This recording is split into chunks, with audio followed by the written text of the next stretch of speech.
Hello YouTubers, Manny here from Manny's How To Workshop with a video about an issue you might run into if you're going to install 4x4 pressure treated fence posts next to like a big ass tree like this one. Alright, and the issue is that this tree has many roots going in many different directions, and the original post that was in that spot right there was already there. So years ago when they installed this fence here, they got lucky, I guess, and was able to dig a hole. So I tried doing the same thing on the same spot, and it was a no-go. So basically what you can do is that you can buy this bracket right there, this green bracket.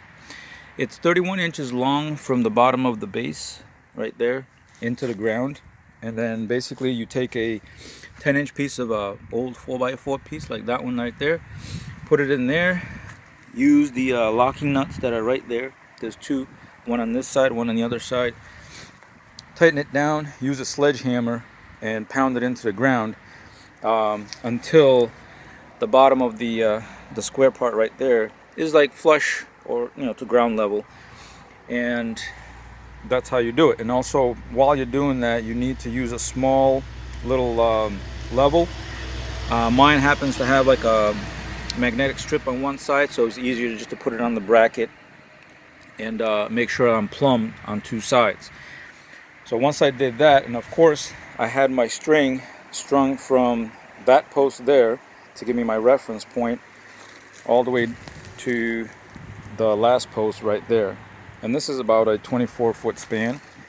And basically I'm doing 3 sections at a time. As you can see, here's my completed sections that I've done so far, and I have all the way down to go over there too.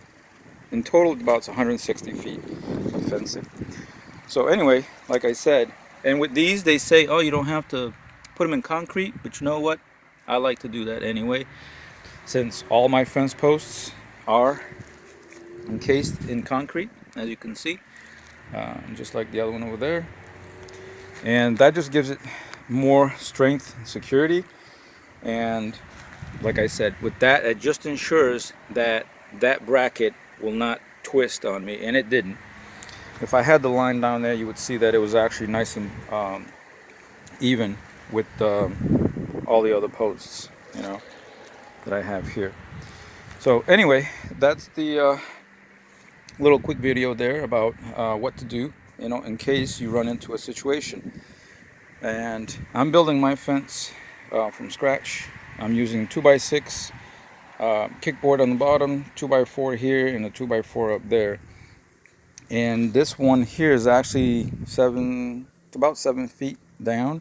So my 8-foot piece is going to extend right there, but I'm going to put a tie piece between all 3 of them. So it's still going to have like a flat, smooth surface for all the pickets. Alright guys, once again, thanks for watching. Please rate, comment, subscribe, meaning give me a like, and I'll catch you guys on the next video. Alright, take care.